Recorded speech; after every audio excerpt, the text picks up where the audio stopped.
Hey everybody, today we're going to continue our conversation about open economies by looking at different exchange rate policies that countries can choose to pursue. We'll look at the difference between what's known as a fixed exchange rate and a floating exchange rate. We'll talk about what it means to have a fixed exchange rate, and we'll talk about reasons why a country would choose to pursue one of those two different exchange rate policies. So we start by saying that there are really two choices that a country can make when it comes to their exchange rate for their currency. They could have a floating exchange rate or a fixed exchange rate. If you have a floating exchange rate, it means that the exchange rate for your currency relative to other currencies will be set by the market. That there will be a supply and a demand for your currency, and whatever the market dictates is what the exchange rate will be. The government keeps its hands out of it and is not involved in manipulating the price of currency. The alternative is a fixed exchange rate system. In a fixed exchange rate regime, the government sets a target for what it believes it wants its currency exchange rate to be against other nations' currencies. And they will pursue the government policies to help ensure that they are receiving the exchange rate that they think is most advantageous for their country. So why would a country care about its exchange rate? Why would it want to be involved in manipulating the price? What possible advantage could there be to a country in intervening within the market? The short answer is that your exchange rate has a lot to do with your country's net exports. That if you have a depreciated currency, it might lead to more exports for your country. And if you have more exports, that would be beneficial towards your overall aggregate demand. And so some countries may choose to manipulate the currency in order to help bolster their economic output. That strategy is certainly something that countries like China in particular have been accused of in the past, and is certainly a real option for some countries to pursue.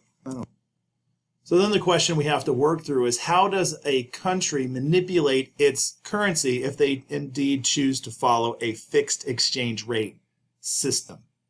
So let's pretend that there's a fictional country, we'll call it Matatopia, and we'll pretend that their currency is the hawk. And we can say that in the market, the exchange rate would be $1 for every Matatopian hawk, but that the government would prefer instead an exchange rate of $2 per hawk. Well, the market wants it to be at 1. The government wants it to be at 2. If the price were at 2, given the current market situation, there would be a surplus of hawks. There would be more hawks being offered for trade than people with US dollars would be interested in purchasing. And so the government has to figure out what to do with this surplus of hawks. There are a number of things the government can do to eliminate that surplus. One thing they could do is just buy up the excess hawks that exist in the market. But in order for them to do that, they would need to possess a significant amount of U.S. currency. They'd have to have that U.S. currency on hand because you need U.S. dollars to buy up the hawks.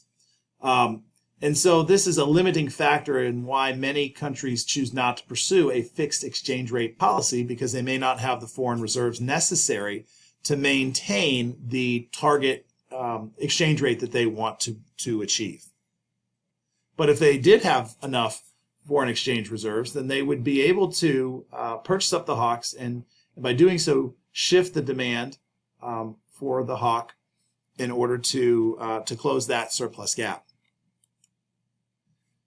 If we look at the graph, we'd see that as the government intervenes and increases the demand for hawks, they would see the shift in the market and receive then a new equilibrium price of $2 per hawk, which is what they wanted.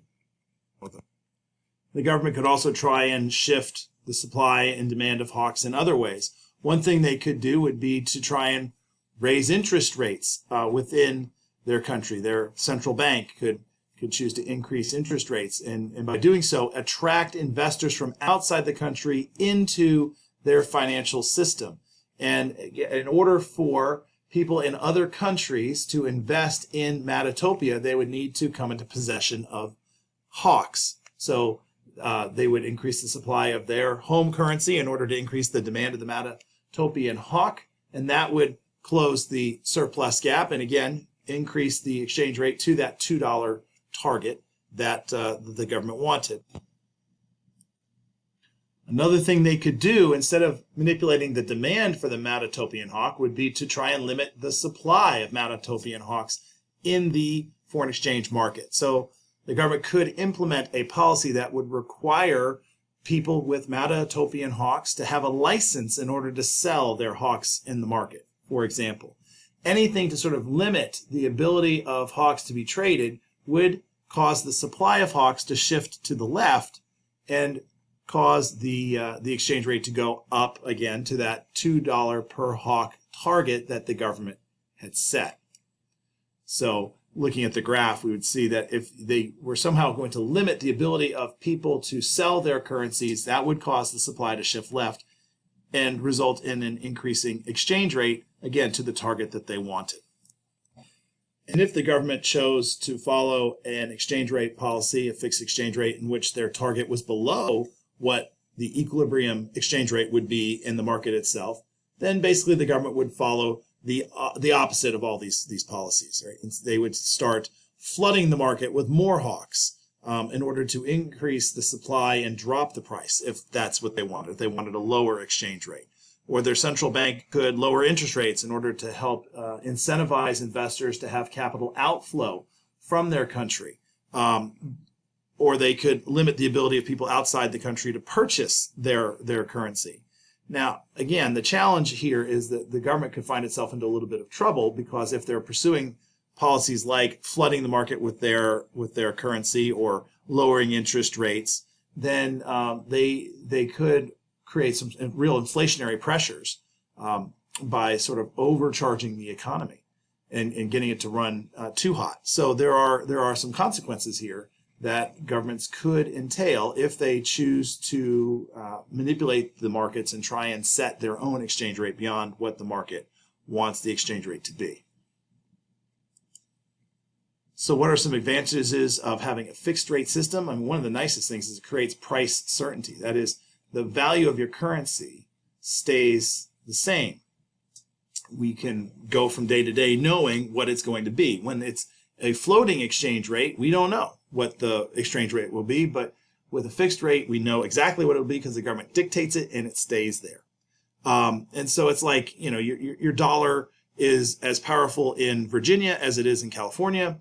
It has the same value when you cross state lines. It is very consistent. Whereas when you are talking about a dollar in the United States, it doesn't always buy the same amount of stuff as it does in Canada because the exchange rate is different. So to have that fixed exchange rate gives certainty for your country when it comes to prices.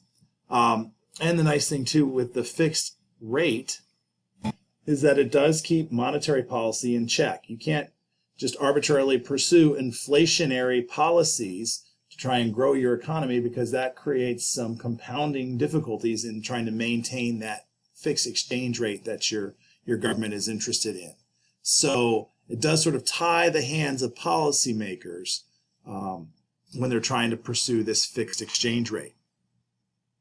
On the downside, it does mean that you're going to need large amounts of foreign currency sitting in your country, in your government vaults, and in order to buy up excess currency, or it's going to cause you to have to print up excess of your own.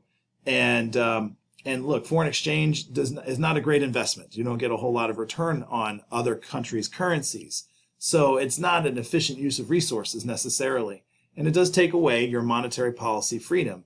You can't just use your policy to pursue expansionary policy because you need to keep your monetary policy in check in order to keep your exchange rate where you want it to be, to incentivize people to either come in or out of your money markets.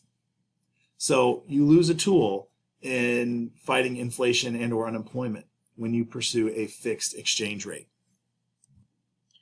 We'll work on some more problems in class. I'll answer your questions, and I will see you soon.